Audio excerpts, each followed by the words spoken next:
Damn, son, where'd you find this? Welcome to episode 42 of the Fly Route Podcast. I am your host, Anthony, aka Tony Playboy, aka Duncan Go Nuts, aka Droppin Dimes and Nickels. And I'm joined here today by a really dear friend of mine, a real mentor for me in all this podcasting game, Toya G, aka Khadijah James, aka Live Your Life in Higher Definition, aka Fact. I'm here on behalf of the Chop Up Show. It's your girl Toya G. Happy to be with y'all. Happy to be in the building. Just feeling good. AKA I'm just happy to be here. That's it. Facts.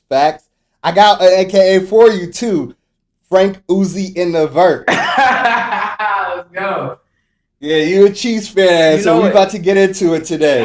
Goodness. So Frank Uzi in the Vert. My God.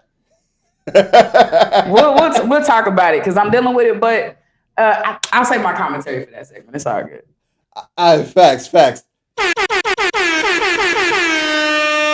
We have an exciting show for you all today. We are going to spill some tea on the Rachel Nichols versus Maria Taylor beef at ESPN. We are going to get into our predictions for the AFC West.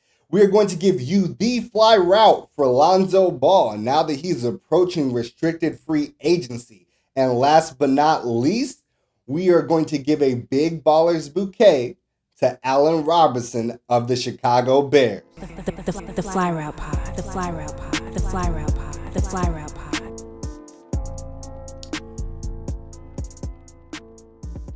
Welcome to the Tee Off. Ooh, spill that tea, sis. This is how we like to start our show off. We like to spill some tea on our favorite athletes and some of the crazy situations they get themselves into. Today, we got to talk about some ESPN drama. It's been on fire all week long after some controversial statements were leaked to the New York Times by Rachel Nichols in the bubble. You familiar with this? I've been hearing about it, and it's wild. Usually I cover, the athletes that get into some nonsense, but every now and again, there are people who are on other parts of the game and other aspects of the game that get caught slipping, get caught doing the most. And so I just appreciate this platform to be able to really pull back some of the layers on this thing and figure out what the heck is going on with Rachel Nichols. What in the world? Facts. So interesting part about the story is it originally broke during the bubble, right? And some of this audio, it's a Playboy the affair. audio that was leaked to the New York Times was also leaked to Deadspin at that time. And they described this as a gross violation of privacy, refused to disclose any of the details of the conversation or any of the audio that they got. And I will quote this by Deadspin. They said, "It's also worth noting that the videos were sent to Deadspin as an attempt to discredit Nichols' job status within ESPN and label her as a phony ally." And they said, big quote, "Nothing in the videos Deadspin viewed showed Nichols saying anything that could be construed as either a backstabber or a phony ally." Okay, Deadspin. Yes. They went hard. They went hard. So now that we talked about Deadspin's, spin on this, I'm going to let y'all hear a little bit of this audio real quick so y'all have all the context that you need. They said to me, "Hey, instead of hosting the NBA Finals, why don't you do Doris's sideline reporter job for the NBA Finals?" Because guess what that would clear the way for?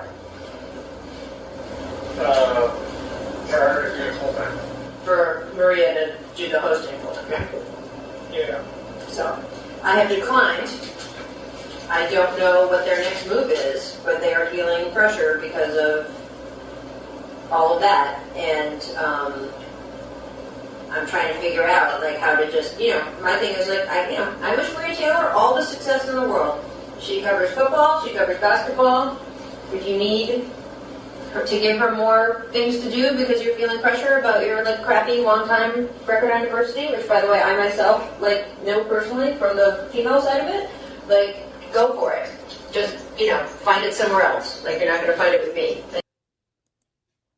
Okay, facts. She said if you're feeling crappy about your long-time bad,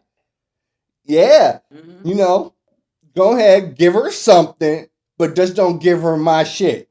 Right? That's what now. Look. Oh, talk to me. I don't know what direction that you're going in, but this is what is so weird about Deadspin's take on this, because I'm willing.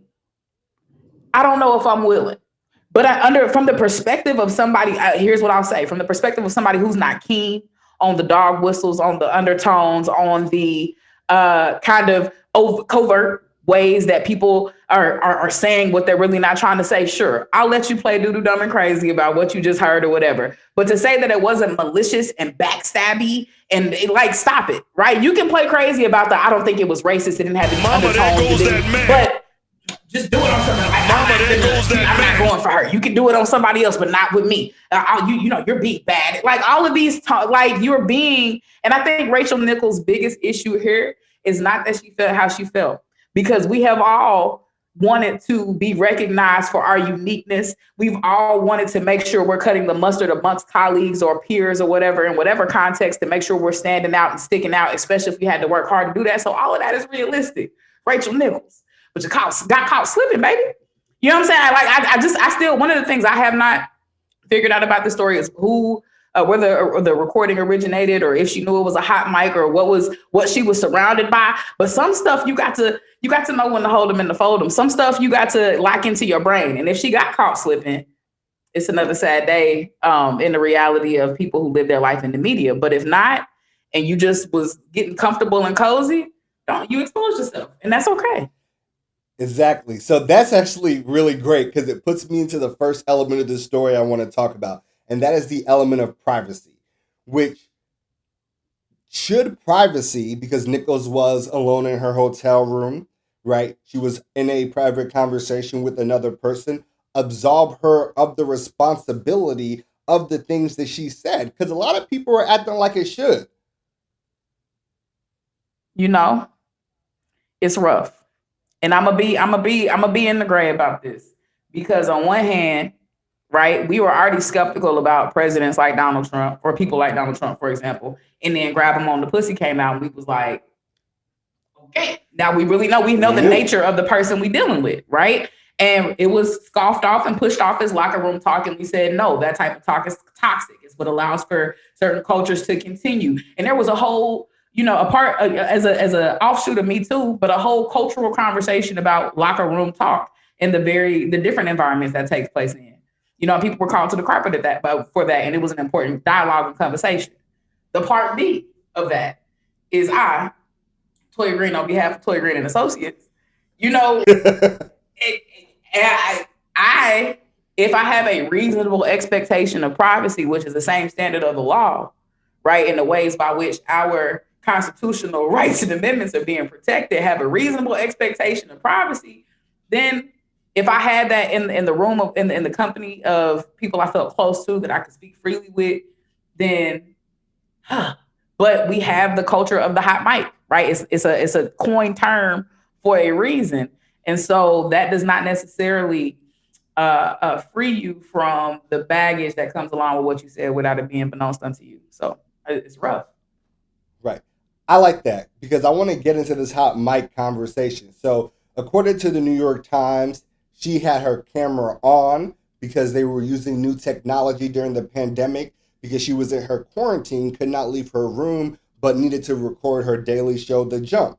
So that makes it a hot mic situation, which means all the video that's being recorded goes onto the ESPN server, where dozens of ESPN employees have access to.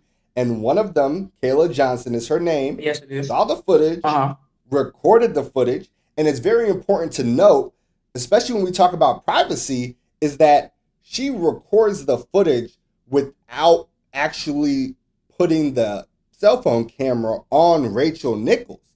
She has the camera turned to the side, so it's probably just whatever room she's in, so you can get the audio. None of the visual of what's going on with Rachel. Now, this is interesting because recently on the Dan Le Batard show, former ESPN employee Amin Eshan said that concept might be completely BS and that all ESPN employees were massively familiar with that style of tech. It's the same tech that they've used for years, and that the server people have the ability to remotely turn on your equipment if it's plugged in. Ooh. Whole extra layer to that, ain't it? Right? Ooh. It is, because, I mean, I guess, when we talk about other professions, we talk about just kind of the standard of excellence and the standard of on pointness you kind of have to be on. And I don't want to feel sorry for her, because I feel like what she said was an attempt to undercut another Black woman or a Black woman trying to come up and handle her business. And so I'll never take kindly to that. But I do and am sympathetic to being in a potential setup. Now, I don't know if anybody has a vendetta out on Rachel Nichols. I'm trying to figure out, because it's one thing for Kayla to have that information, but what did you do to Kayla? Why would Kayla feel like it was important to blow the whistle on this type of situation? Why would Kayla feel like what was probably a one-off situation, or we hope would be a one-off situation, why did she feel like it was necessary to expose? Like, to me, the only people who get done like that in the face of saying something a little tricky or doing something a little tricky on the job is people who you already wore out and pissed off somebody. You know what I'm saying? So people who are already kind of looking at you, they feel a type of way. And they're just waiting on you to make a wrong step or make a wrong move. And so I'm not turning this on Kayla and saying she must have had a vendetta, but you start to wonder about the presence that you have, the feelings you start to evoke amongst your colleagues, the vibes you start to set. If there was a visceral reaction to you saying that out loud, because people maybe already felt that you were being overly protective over the diversity that you felt like you had access to or that you had claim over, or you felt like you was being pushed out. Maybe people sensed that your mood and your vibe was already shifting because of changes that were happening on the home front. We don't know these things, but people don't just get jazzy and get froggy with you out of the blue. For no reason? Come on. You know what I'm saying? Like, I don't see it. And so in that world, I think Rachel Nichols, bottom line, spoke her heart, said what she felt, probably called herself sugarcoating it. If I dare to believe, she called herself sugarcoating what she said, and she still got slipping. And that's the tragedy in it all, is that your job, and I'll end where I started, is that your job, based on the nature of the field you in, means you have to be on the ball 10 out of 10 times. You can't even afford to have a leisurely statement off the record. Don't exist. That's fact. So we don't know if it was a hot mic, if it was turned on. We don't even know if Kayla was the person that could have turned it on. We just know that the video was to a place that a lot of people had access to it, and she saw it and she felt it was messed up. So that's the impact. She's like, okay, so you're saying Taylor's not deserving of what she gets, that she's not qualified, etc., right? And it's a whole different thing of being like, I'm pissed off that they are taking something away from me, and then being like, she's only getting it because she's Black, and that shit is hot right now. It's that discrediting of her that's messed up. And that brings me to one of the more troubling parts of this video that I think is getting way too overlooked. She is talking with a person named Adam Mendelsohn. And he's a LeBron James spokesperson for a very long time. And the part that really messes with me here is that he goes on to say, I am exhausted and sick of the Me Too and Black Lives Matters movement. And homegirl cackles. Cackles. Yeah. Hold on. Don't worry. We always do receipts on the Fly Route Pod, so I got y'all. I don't know. I'm exhausted. Between Me Too and Black Lives Matter and nothing left. But think about it. So think about it like that. That's what bothers me, because she don't seem uncomfortable laughing in that situation. She don't check him. She's like, yo, how do you think you can be an ally to women, Black women, or Black people at all if you hear that statement and your response is to cackle? Yeah. We don't believe you anymore. That really bothered me. We don't believe you. And I think that, you know, all of these ancillary things, right? These secondary and tertiary things that people aren't, because what she said, well, okay, I'm a communication scholar. As a matter of fact, by training, I'm a rhetorician. We are trained to look at a bunch of different things like the exigence. What is the event? What is the stream of events that is causing this moment to be important? Well, like you just did, you contextualize it in the terms of Me Too. It's already been, well, you didn't even have to do it. The person in the conversation has contextualized for us the reason why this is such a big deal and why her comments are so crazy, because we are in the middle of Me Too. We are in the middle of Black Lives Matter. Intersectionality does exist. And what he did unknowingly was tapped on two parts of the intersecting identity of Shorty who's about to get the opportunity to do the finals, right? Facts. Exactly. And so with that, right, you don't even realize that you set the stage for every single thing you say to be wrapped up, tangled up, and tied up in the implication of those movements. So when you say it's just not going to be with me, Rachel Nichols, you can do all that diversity stuff that you want to do. It's not going to be with me. Got it. So that means you have opted out of the importance of, you are about self-preservation. You don't care about those movements. You only care about them insofar as they keep you in front of a camera and keep your money coming in. You want to laugh and scoff at your organization's failed attempts at diversity, but let's talk about your track record. Who have you brought in? What attempts have you made to shatter? I mean, it sucks that you are both trying to break through a glass ceiling and have to shatter it at the same time. But on behalf of Black women, welcome to the challenge. Welcome to the hard part. Okay. Talk that shit. You know what I'm saying? And so I when I look at her, it's sad because, again, I use the term dog whistles at the beginning of this, and it's because you don't even realize you're throwing them out there for people to latch onto them. Your little buddy you're yucking with caught on to it, just like y'all tapped into what each other was saying. So much was said without having to say too much at all. Such large facts. So that's bad. But for me, the worst part of this story isn't what she said, but the way the ESPN handles the issue afterwards.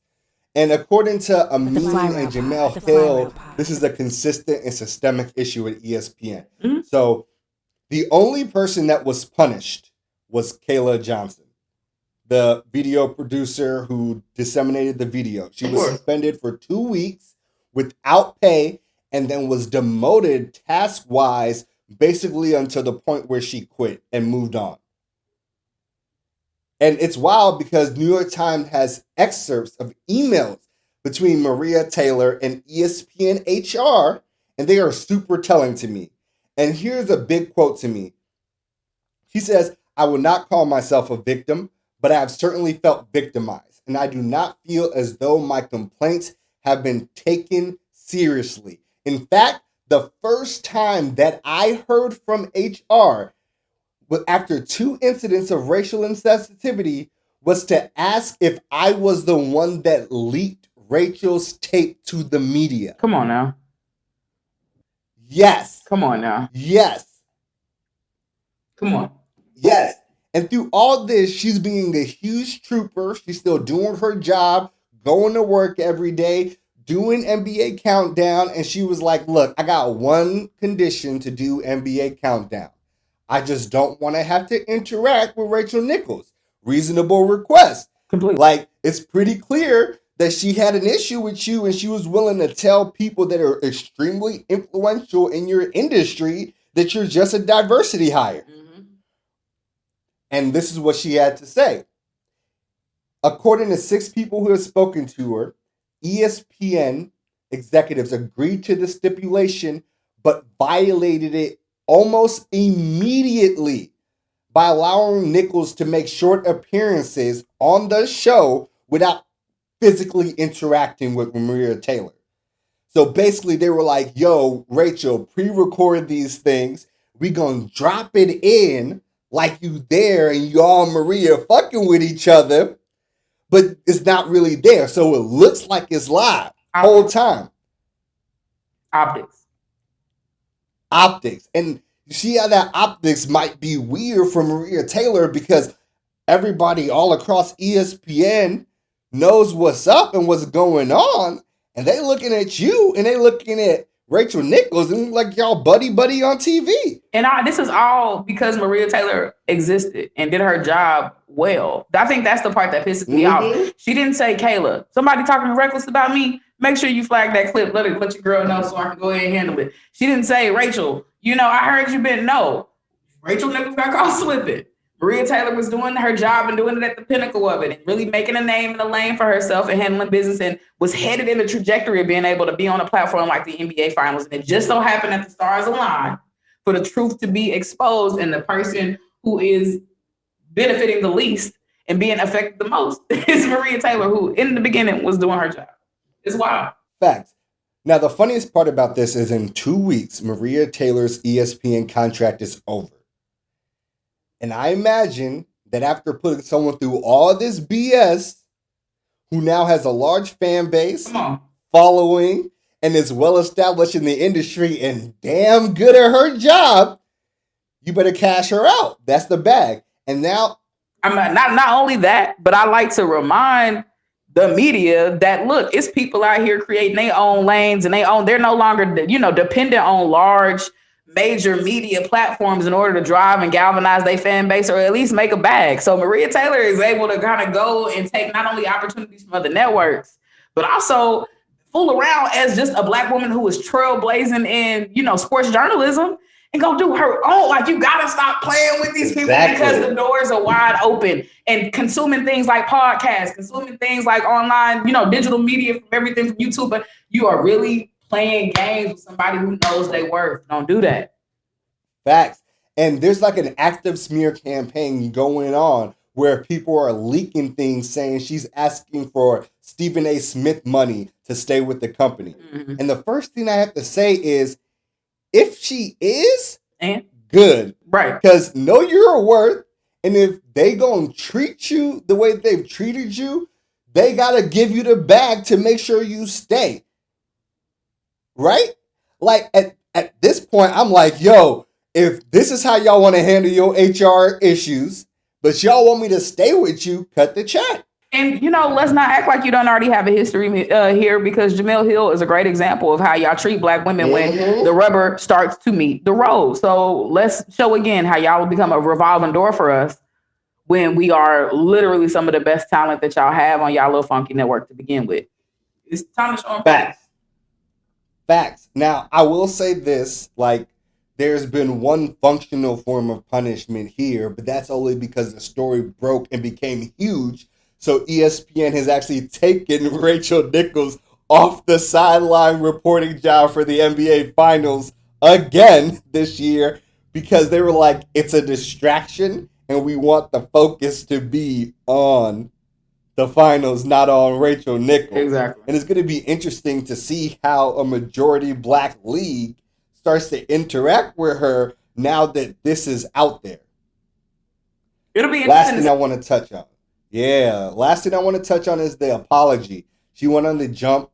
She did the good 10-second, I take full responsibility for my actions. Mm-hmm. I'm really sorry to Maria and anybody else I ever hurt. And then the camera pans to Kendrick Perkins and Richard Jefferson, who go full out 3 minutes, the Black defenders of her, her character and all their experience with her. And I'm like, come on, cuz. Can we not? For real? I get that it's your job. And I get the producer probably hit you with that wink, wink, nudge, nudge. The show must go on. But it hurt to see that shit.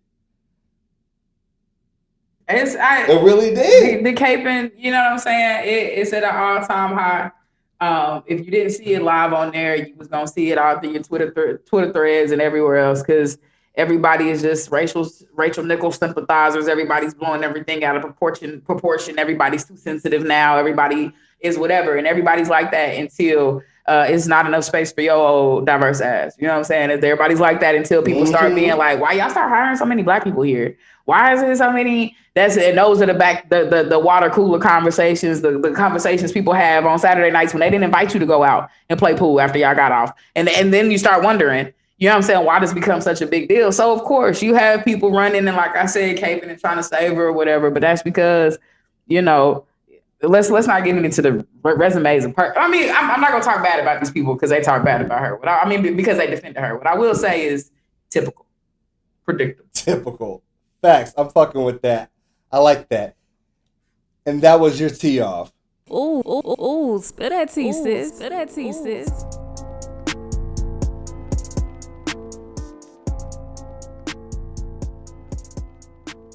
What's up, Playboy? All right. Let's get into the AFC West. We're going to give you our predictions for all the teams, how they're going to do in the regular season. I got Toya with me because she's a huge Kansas City Chiefs fan. Yeah, I'm trying to look for it. Usually I have my Chiefs cup in here. I got a whole Chiefs little scoreboard clock, but I moved to the other room because it got a speaker on it. I needed to be jamming somewhere else. But trust me, Kansas City, stand up. We in this thing. Facts. So we will start with the best for first, the Kansas City Chiefs. So I'm going to start us off here a little bit. I think the Chiefs might go 15-2. How gotta give them ironic. respect. How ironic. I'll go ahead and let you know, so do I. Look, they're a monster team. I think they got better again. Like, they lost some receiver talent, but like their like second string receivers were putting up numbers too. We're good. Like, I really, I like this. It sucks that we lost Sammy Watkins. I'm actually a fan of Sammy's play. I think he has a nice motor. He's been committed to the unit, and regardless of injury, being out, whatever, he's always come back and been reliable with. But with him moving out and your boy Cole kind of sliding into that position now as a nice I'm a bigger fan of Cole. I ain't gonna lie. You know what I'm saying? I think he has. Nice. You know what I'm saying? He has. I think the more comparable speed to Tyreek. I think he is the player that has been a part of more memorable big moments for us and been a part of a lot more clutch plays. And I think he got the heart, you know what I'm saying, of the city behind him, just on behalf of somebody who's been seeing him interact with the town and with the city. Not to say Sammy didn't have love, but he definitely did. And then on top of that, you know what I'm saying? Like, let's not forget one name that I think, was louder, but because he was a rookie and was still transitioning or whatever and had some stuff move around, we had to figure out. But Clyde Edwards-Helaire is in the building, baby. And so it's typical of the Kansas City Chief offense, next man up kind of mindset and mentality. I think we looking long and strong right there in that wide receiver position for real. Facts. I have the only two losses I have them taking, and I'm going to say it's week 1 to the Browns and week 5 to the Bills. And I think week 1 is actually the most vulnerable Kansas City will be all year long. They got a brand new O-line.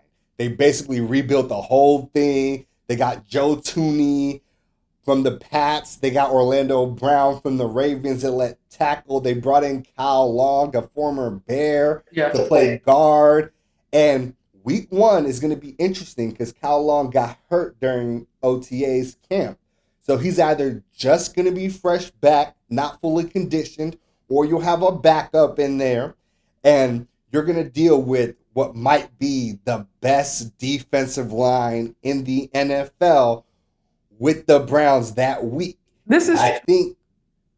No, my bad. I didn't mean to cut you off. I know we're talking about the O-line, and I'm optimistic though, right? We got some new pieces. But we getting DeVarnay Tardif back, right? I think if he's able to kind of readjust and get back and find his swag, we gonna be feeling good. And then Chris Jones is still, the anchor of that unit. He moved. Did he move sides from like the left to the right or something like that? Like he a right tackle now? Yes. Orlando Brown was like, I have to play left tackle. That's why he got out of Baltimore. He's like, I must be a left tackle. I think his dad was. So he's like, I'm a left tackle. Absolutely. But that's the leadership, though, that we see is like, all right, come on in, do what makes you feel comfortable. We got to slide over here and go ahead and just be the functional unit that we know we can be. And so that's what's looking good. But you were talking about the Browns defense, which ain't no push arounds either. You know what I'm saying? So, yeah, my bad. Back to the Browns. You good. I think that's just going to be the time. It's going to take the O-line some time to gel, just new faces. That's all about like just coordination and reps. That O-line is only going to get better as the season goes on as long as they're healthy. And the Bills, I just think, are sneaky good. Like the Emmanuel Sanders signing went so under the radar. He's going to Facts. be a great compliment to Stephon Diggs. Their defense was already good. But absent injuries, I feel like the Chiefs are going to steamroll the entire league once again. We knocking on wood. I think that's my biggest concern, right? I think we have the best big three in football in terms of Kelsey, in terms of Tyreek, who I feel like for whatever reason has slid out of the great graces of a lot of people ranking, people in his position, a lot of different, I think he just kind of got slept on. But I think that's because it's the trade-off you have when it's a everybody can eat type of team is that, I think the touches were there, but some of the, I don't know. Like, it's hard to explain why he stopped getting as much respect and as much shine. But I think them alongside Patty is just about to be a great situation and a beautiful reckoning that we're familiar with as long as they can stay healthy. I agree. I think people overrate his speed, even though it's hard to do that, but underrate his skill and technique, which makes people feel like other receivers are just better because they feel like they're more technically proficient. Yeah. When, like, the leaps and bounds Hill has taken over the years from being a return dude is, like, massively underrated. I mean, and the attention span of, fans and people who take in this type of thing is short. So when you get, it's overshadowed by off the field issues and backflips and running up into the stands or grabbing the camera, you really don't have a lot of people sitting there dissecting this game and giving it a lot of the credibility that it probably should have. But the real ones know. Real Chiefs fans know, baby. We locked in, and Tyreek is a huge part of the train that is keeping us moving. Facts. All right, so we'll move down to the Raiders, the Las Vegas Raiders. How you feeling about them? Raiders are trash, bro. They're poop. And I think they're only going to be slightly better than they were this year. But I've never been convinced by Derek Carr. I've never believed that man as a player. I think he's always played poorly against the Chiefs in particular. But he has high points, but I feel like, even moving into that beautiful new stadium, they are terrible playing at home. I think they had like a 4-5 game home losing streak or something at the end of the season by the time they got done last year. And so in terms of I just don't believe Derek Carr. And I also, if I'm not mistaken, they have a mega difficult schedule. If I'm not, or at least a reasonably difficult schedule. It's tough. Yeah, it is tough. Like, they play the Ravens, the Steelers, obviously, like. Yeah, they play the division, which has, like, the Chargers and the Chiefs in it twice. They'll play, like, the football team, the Browns. Like, they have a quite difficult schedule. So I have them being, like, 8-9, maybe a 7-win team, middle of the pack. This team will have similar weaknesses to last year. They aren't going to get any stops. They can't play defense really well. But they'll have a relatively high-powered offense, even though they lost their speed guy with Nelson Aguilar going to the Patriots. And I just think it's going to be kind of difficult for them. I feel like they'll take an L to the Ravens, the Steelers, the Chargers in week 4 and 18, the Bears, the Chiefs twice, obviously. Absolutely. Yeah. And the Washington football team and the Browns. So they need to get into shootouts to win games. And even then, I feel like they might be less big play potential than they were last year.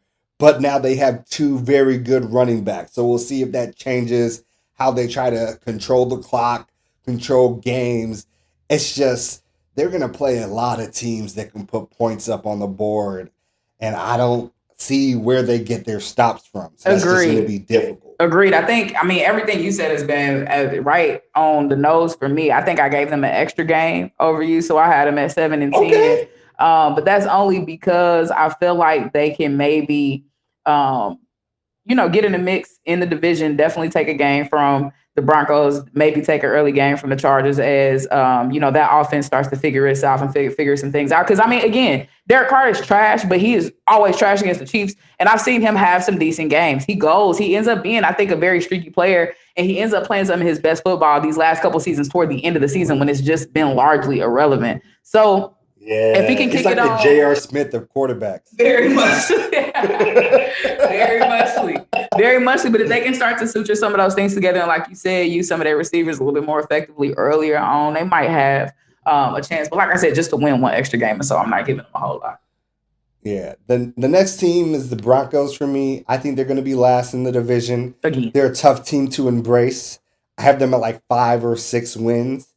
And like, I feel like it's easy to underestimate this team, but two things that are important to me is I am one, going to assume they're not getting Aaron Rodgers, because if they do, that flips everything. it does. Like, that man is the system. And the second one is like, who is your quarterback? It's murky. Like, you got Teddy Bridgewater.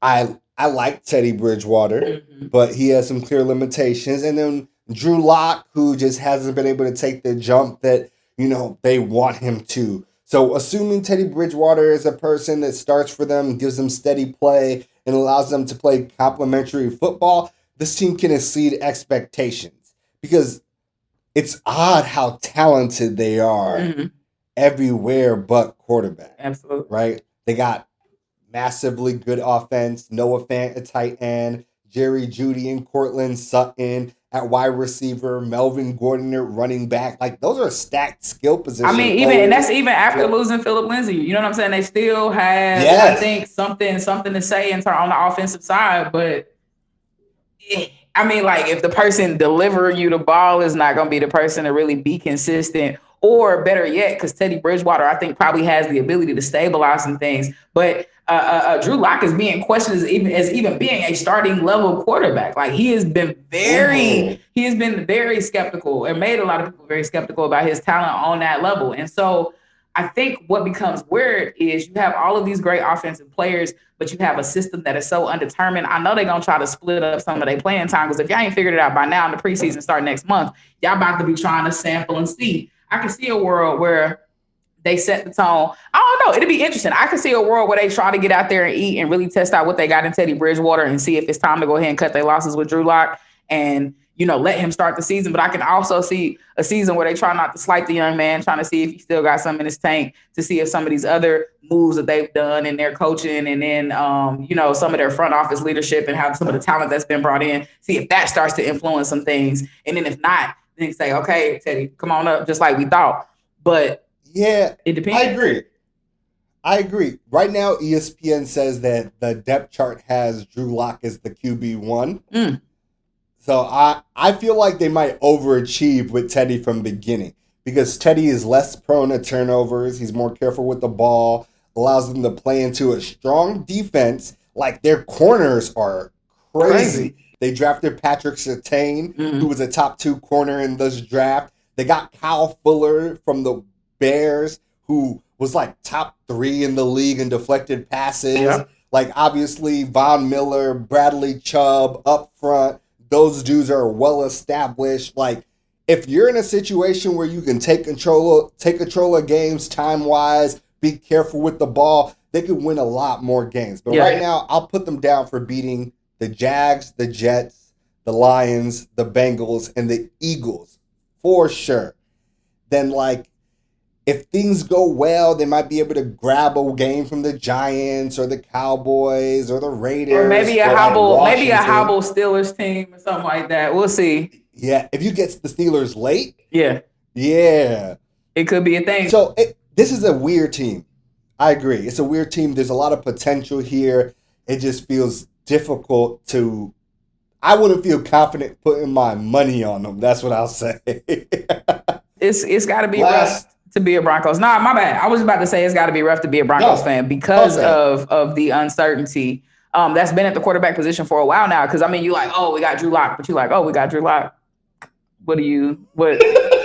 What's good, right? You want to invest in young talent and be excited about that, but you got Drew Lock, but then also you lost the leader of your defense when Von Miller got hurt last season or whatever. So that it messed up your schedule in terms of getting a cohesive team that moves forward where you can really see if you're going to win or lose your games on offense or defense. Like, everything was just off calibration. You know what I'm saying? And so they are, I was just agreeing that they are an interesting team to watch because they could, I will say they could overachieve. I think they're a team that has a possibility of maybe surprising people. And by surprising people, I got them at 6-11. They might bump up and win another game or two if you can get, some connection and cohesion on that offensive line. But it's just not looking likely based on how they got their pieces moving around right now. Facts. I think we're in the same place on this. That brings us to, I think, the most exciting team in the division. Because I don't think the Chiefs are exciting because at this point, we know what to expect. We've seen this story a couple of times. Yeah, I mean, I don't know about you. I don't know about you if you've ever seen Patrick Mahomes throw a football, but I'm still excited. So you speak for yourself. They're exciting to watch, but not predict. True. Right? True. Like, we know what y'all gonna do. I've been waiting all my life to have that team where it's just like, well, the Chiefs. So then let's talk about some other people real quick. Like, I've been waiting my whole life. You don't understand. Look, I'm still waiting for that for the Bears. Understood. Shout out to the Chicago Bears. I got the Chargers going 11-6, and I really like this team. I think they should be quite dominant. I have them losing to the Chiefs twice, the Browns, the Ravens, the Patriots, and the Steelers, because they get the Steelers early. And like looking at this roster, man, it's cute. Ooh. It's cute. LA football is coming back. Yes, indeed. It's kind of crazy because I think they have a really underrated offensive, just total package. Keenan Allen is one of the most underrated wide receivers in the league. Hate playing. Austin Eckler is a crazy dual threat. Like, his name should come up where Alvin Kamara's name comes up, in my personal opinion.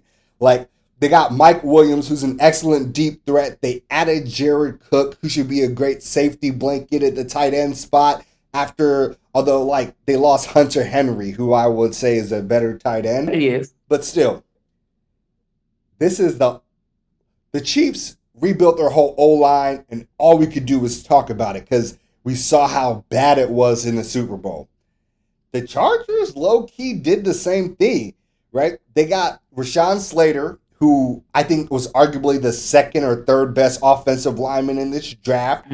They got Corey Linsley from Green Bay, who was Pro Football Focus's highest rated center of last season. They spent the bag. Yeah. They got Brian Beluga at right tackle. They were like, yo, this Herbert kid is kind of...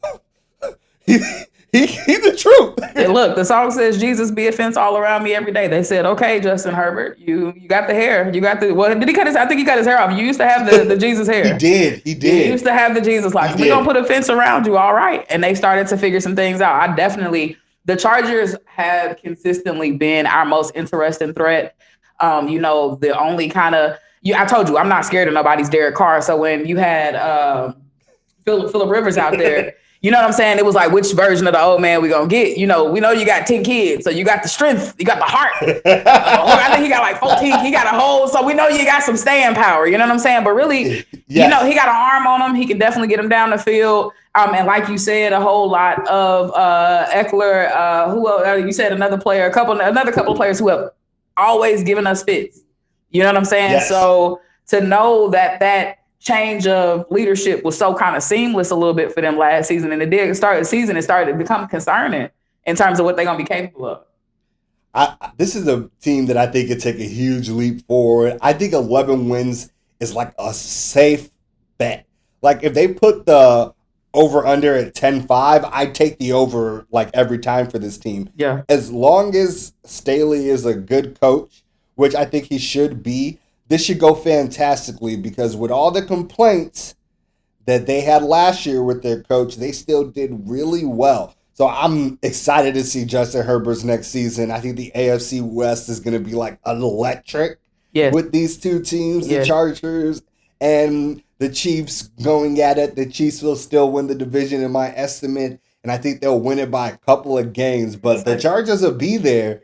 The Chiefs won't be able to take the last 4 or 5 games off. The Chargers are going to be nipping at the heels. They will. So I mean, they will be playoff bound. I'm pretty sure, and I think they might be able to last, a wild card game or a round or so, right? So, that is a team that I'm have to give their due diligence to. For the last 3 seasons since Patrick kind of took the reins, I've been able to scoff, at other teams. By the way, on behalf of Kansas City fans, this is how the order of hate that we have for these teams, right? You hate the Raiders more than anything, right? You get them out of here, they're terrible. Then you hate the Broncos. That's mid-grade hate because they're just a state. It's just a state between y'all. So you're going to see some blue and orange jerseys around. It is what it is. And then you get to the Chargers, who are like always benign, always kind of like they're going to do what they're going to do. They're going to give us a run for our money, but we don't hate them too bad. But I think they might be about to start to piss us off a little bit. Okay. I like to hear that. They could be. I mean, and I just honestly, because of, I think, everything that we talked about with Justin Herbert, I do have, a lot of faith in him to give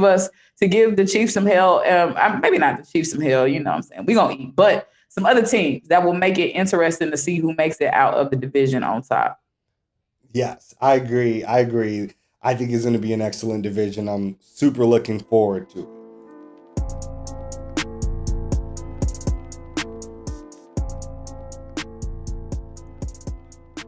Y'all, it's Tony Playboy. All right. We're going to get into the fly route this week.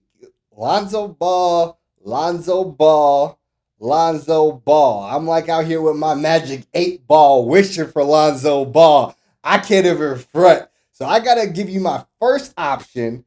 And I'm a little bit of a homer here, but I'm telling you, I'm doing voodoo circles, prayers, a rain dance that Lonzo Ball ends up in Chicago. Yeah, I want him with the Chicago Bulls so bad. Look, Lonzo gives us everything we don't have right now. The first thing we need is a consistent playmaker. Mm-hmm. Someone that makes plays, runs the offense, takes some of that pressure off Zach LaVine. That is Lonzo's strongest, benefit, skill, etc. He runs an offense. He's great in the full court, half court, sets people up. And the second is we really need a defensive-focused guard who can lock down the other best guard on the other team. Zach LaVine is a great player. Defense isn't his calling card. It's not like he's terrible. But Lonzo, since day one in the league, before the shot was falling, when people were hating, was always good on defense. So those two things are huge. Yes. And he also took a massive stride in shooting the ball last year. Massive stride, reworked his shot, is getting it off, add some spacing to this Bulls team. I feel like a big three of Ball, LaVine, and Vucevic actually makes us real in the East, into the playoffs again, doing well. I can't tell you how hard I want to see Lonzo Ball next to Zach LaVine. So we all know Zach LaVine's an instant bucket every time.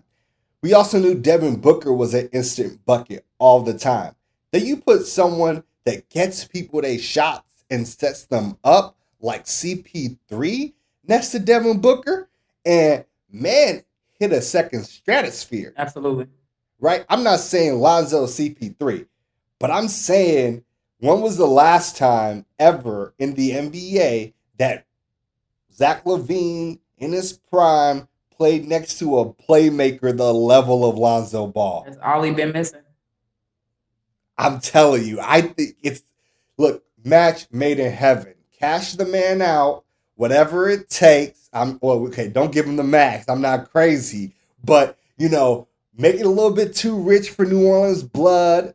It has to happen. True. All right. So Toya, I want to hear what you think. The fly route. Where would you like to see Lonzo Ball next year? Okay. So it's interesting that you have your allegiances because I have mine, right? You are, a heavy-handed, cold-blooded, just deep-seated Bulls fan, and I respect that. And I got nothing but love for my Celtics.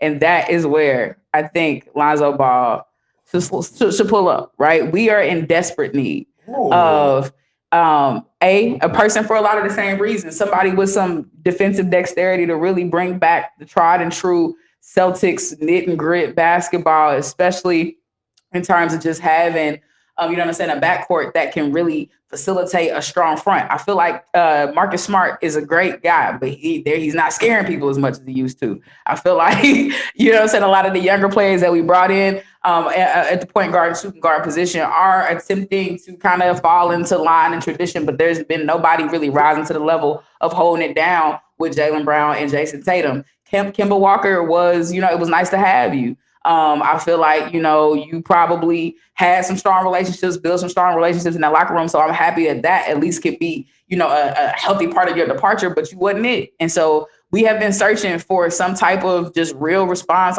in the point guard position since we lost Rajon Rondo. You know what I'm saying? We had Isaiah Thomas and we shit the bed with that. We had, and didn't treat him the way he should have been treated, and he gone. Then we turned around and had Kyrie. Right. Y'all know how he went, and I was happy to see him go, hey, nah, goodbye. And then we are looking ourselves in the face of another departure with Kemba. And so, we are trying to get some top level, high quality assists, high quality defensive representation from the point guard position. I don't think we need to try to be homegrown. I think we still got some life in us to go after another Western Conference final push. That's going to come from Lonzo Ball, who has been in a mature locker room and been beat up by LeBron James, that slid down and had to be the mature statesperson and sit next to Zion and figure out some stuff, and is now in a position to work, I think, next to Jalen and next to Jason, and under the tutelage of players like who just came back? Horford. Yeah, Al Horford, right? He needs to be sitting up under some, thank you, because my mind be going, but under the tutelage of leadership players like that who can really round out a solid locker room for experience for him, and he can mutually elevate that team. So that's my choice. Yep, facts. Look, I'm not going to lie. As far as like Lonzo being on like a winner and like contending, that's significantly better for Lonzo Ball than my second option. Like, it's not even close. Like, I didn't think about the Celtics, but if you thought, like, having someone like a Zach LaVine next to Lonzo and getting set up, imagine someone like Jason Tatum. Come on now. Like I got love for Zach LaVine, and he deserves a better supporting cast than he has gotten over the past, I think, few seasons at this point. I think the front office is kind of playing games with the maturation of even that young squad and that kind of core, and missing opportunities to go out there and be a little more ambitious in terms of, free agency and stuff like that. That's why they fired everybody, though. Like, the new dude, he took swings. He got his Vucevic. Mm-hmm. He got him in. Mm-hmm. Another all-star. But, like, that was the only time that we had someone of that caliber next to Zach LaVine. And that was, like, after the trade deadline, right? So, like, I feel like we should take another big swing. They want to keep LaVine. We don't want to lose him. Like, but... the Celtics is kind of hot. I think, like you said, if you want a contender, if you want an opportunity to be in the mix, and I think if you want to be elevated as a player, as you continue to make your journey through the league, even if you don't stay for a long time, it's a good place to stop through, and it'll bring us back. I think it maybe contribute to bringing us back to a more holistic squad, the type of holistic squad we can be without Kyrie left such a bad taste in my mouth. I kind of want a mid-tier, kind of have not yet arrived point guard. I feel like Kemba was humble enough, but he stayed hurt. I don't think he contributed enough. I don't think he definitely didn't have the defensive prowess to keep us in games. And so you just ended up, I hate to say it, but being dead weight on the floor a lot of times. You cannot score 8 points and 12 points on nights where Jason or Jalen or both of them are struggling and be a leader of this team. You know what I'm saying? It just don't work like that. And so I think if we give somebody who is allowing and will continue to allow Jason and Jaden to mature in the direction that they are, will continue to, develop the skills and talents of Robert Williams and develop the talents of whoever the hell. We still figuring out a lot of stuff at, the 5 and 6 position, but the 4 and 5 position. But as we sort some of that stuff out, just a ball distributor, a defender, and somebody there to still learn and develop is what we need on the Celtics right now. Lonzo about to catch a bag, because I also thought about the Knicks, because they obviously need a star point guard there. True. But they don't even, I don't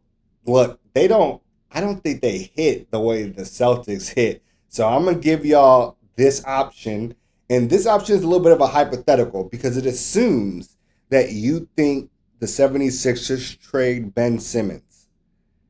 And if they do, the packages that we've been hearing, it's hard to figure out who is the point guard talent that they get back.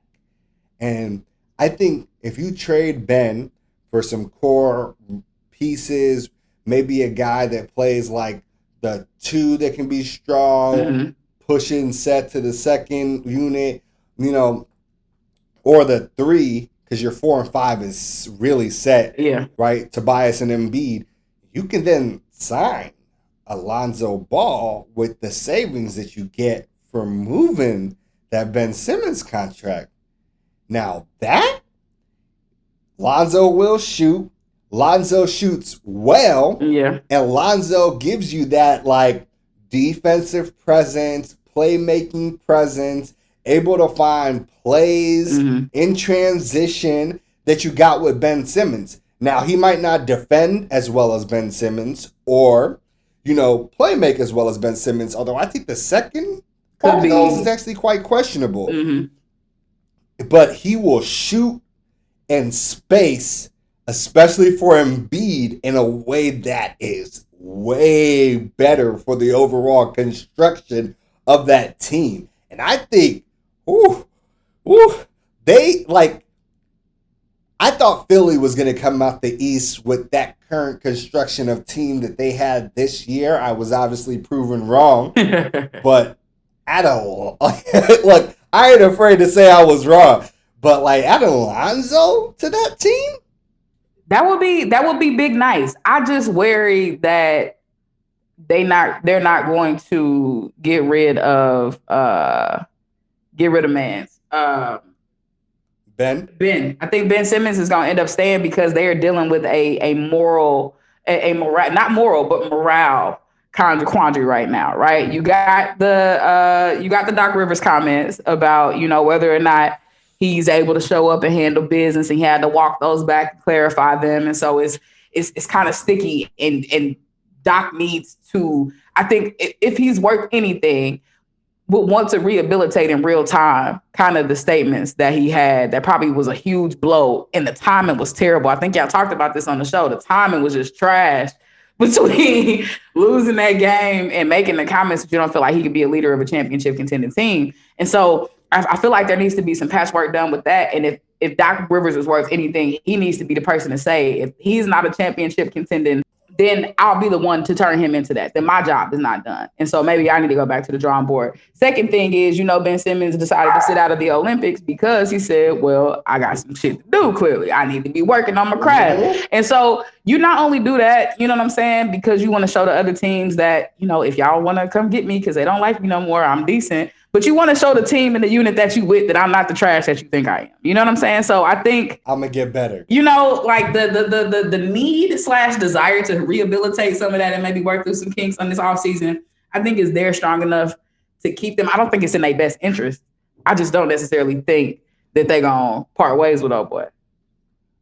I'm with you, especially because Doc crashed his value with those statements. Terrible. Which is why you might have to get a nice piece or two and not another all-star piece because of what they've done to his value. So that's going to be interesting. I like these options. These are good top 3 destinations for Lonzo Ball. Look, it's not like he shouldn't stay in New Orleans, but I would like to see Lonzo in a bigger market. I can say that fully with my chest. But when you talk about bigger markets, there's conversations about, the Pelicans being the team most likely to be relocated. So that might be, we can't undermine or underscore enough how much that market in and of itself plays into it. But the market doesn't contribute completely to how a team functions. It does have something to do with it. So things to consider. Yeah, we seen the Bucks and the Suns, small market finals. Yeah. So it can definitely happen. It can be built there. It's only time would tell. I agree though, 1,000%. Big Brother Ball should probably find another place to develop and mature some of those skills. Show us what he can do somewhere else.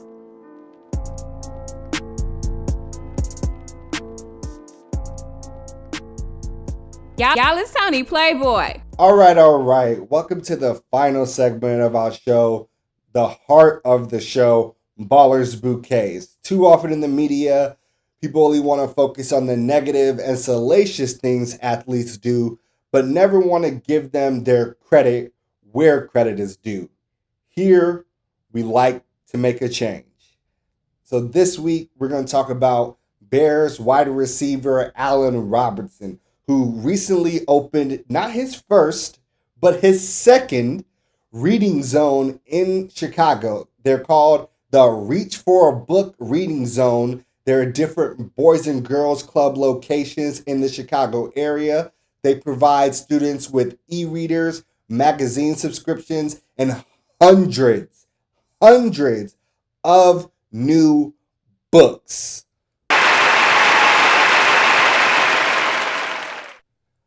All right, so we got to talk about this. He does this through his organization called the Allen Robinson Foundation. They recently held a charity event. They raised over $50,000. It goes to funding these reading zones. It also provides educational opportunities and resources to low-income students in inner city Chicago. And this is huge because a lot of these programs rely solely on the generosity of people like Allen Robinson and them using their notoriety and fame and money for a good cause. So he has the Allen Robinson Within a Reach Foundation. And the important thing they want to make sure people understand is that children who do not have access to self-selected books, i.e., like they always gonna assign you books in school, but those aren't the things you're interested in. It's about being able to select your own reading material, right? Read at levels nearly 50% below their peers. And children who read 15 minutes outside of the classroom are exposed to almost 1 million new words a year. Wow.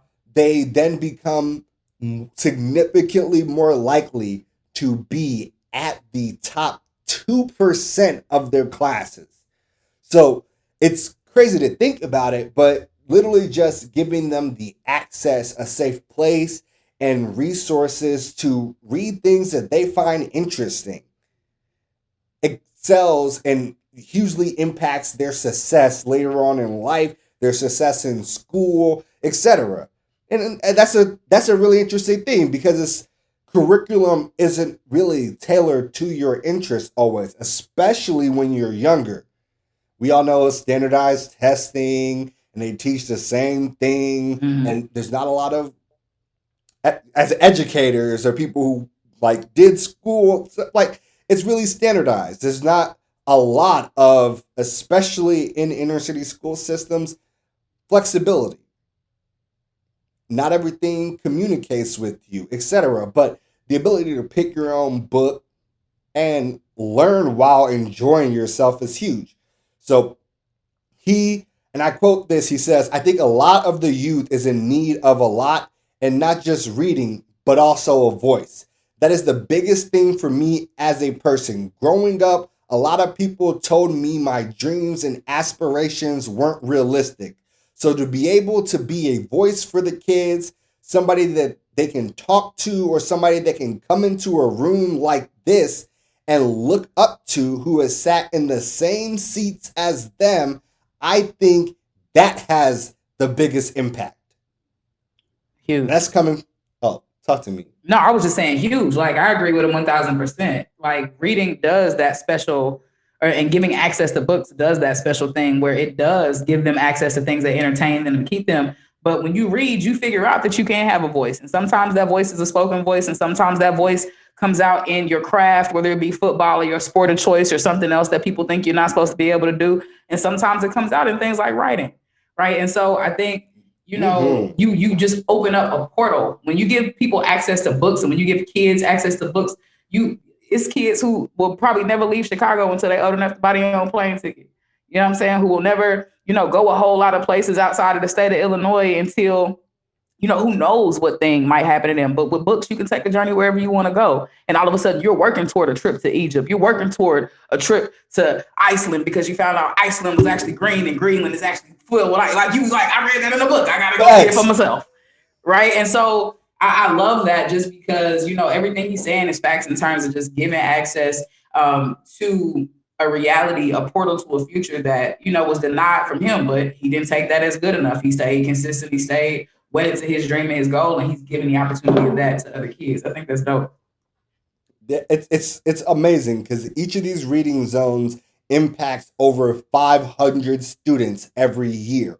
So it's actually a huge impact. And always here on the Fly Route, we like to let you know, but wait, there's more. He also then took 25 of these kids from the reading zone, gave them an all-expense paid shopping spree to purchase gifts for themselves and their family. But wait, there's more. He then participated in a Bears home team handoff ticket program, which for every single Bears game, he gave 6 free tickets to them for members of the Boys and Girls Club of Chicago that are members of this reading zone. Like, he's been huge in the community, a massive impact. And he talks about this. He's like, I want them to understand this because, I'll quote this, reading and education wasn't something that I took very seriously early on in my childhood. My senior year, I actually found myself not clearinghouse eligible, which meant for me that all the scholarships that I had to play football weren't going to be active. So then I had to buckle down, and by that time it was almost too late. Come on. He credits his grandma for making him buckle down, helping him out, getting his grades back up so he could then get that scholarship to play at Penn State. So he's like, I want to instill this in the youth early. And that's huge because we always know the kids of the future. Yeah. And also this man's a beast on the field. Yeah. 3 seasons, 3,000 yards, 17 touchdowns. Okay. Like, man is crazy.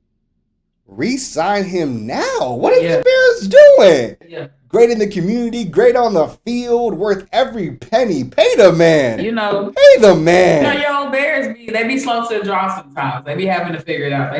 Hopefully, they do the things that keep somebody who is such a phenomenal player, still so early in their career, still making such investments and strides in the community on the community level. Like, you just really can't beat that. So many people treat their football careers like a tourism opportunity. You know what I'm saying? I'm here and this is where I'm at and I'm vibing and I love the city because they buy me drinks at the bar. They show me love when I pull up. I get in here, I get in there. But when it come down to, you know what I'm saying, where the fabric of the community that you in, what you really doing? And for him to come in and slide in and handle that business, I think speaks largely to why he's a character person that you want on that team. And on a team that is very much in a transformative kind of developmental, make a decision about what the hell you're trying to do position. Those are the type of people you want to keep around.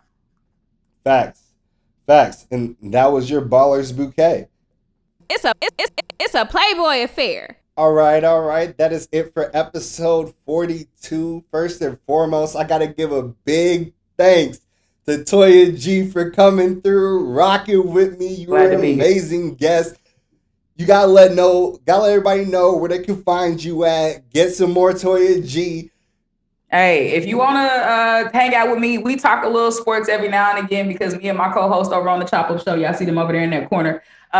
We are definitely big football and basketball fans, but we always also spend time just talking about pop culture, talking about reality, talking about life. We are 3 millennials who take the perspective of young Black folk just who are really connected with what's happening in the world around them, everything from entertainment to politics to reality to social issues. We talk about it all. So if y'all want to stay connected to a podcast like that, listen to the Chop Up Show. We are on Spotify and we are on Apple Podcasts. Just look for the Chop Up Show.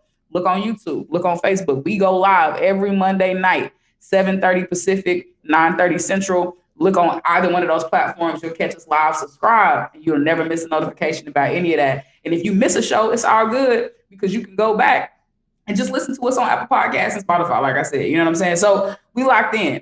The Chop Up Show Pod on Twitter. The Chop Up Show on Instagram. It's 1,000 different ways y'all can stay connected. You could just use Google and type in the Chop Up Show. You'll see my beautiful face right there, along with the consciously and the political plug, ready to hang out with y'all and talk a little bit about the world around us. So definitely stay plugged in. Facts. Facts, we appreciate you. As always, all of our listeners, whether you're on YouTube, Spotify, Apple, Podchaser, wherever you're listening, we always appreciate you. Make sure to subscribe, like the videos you see. All of your engagement means the world to us, and we cannot wait to listen and hear what y'all got to say and give you another episode next week.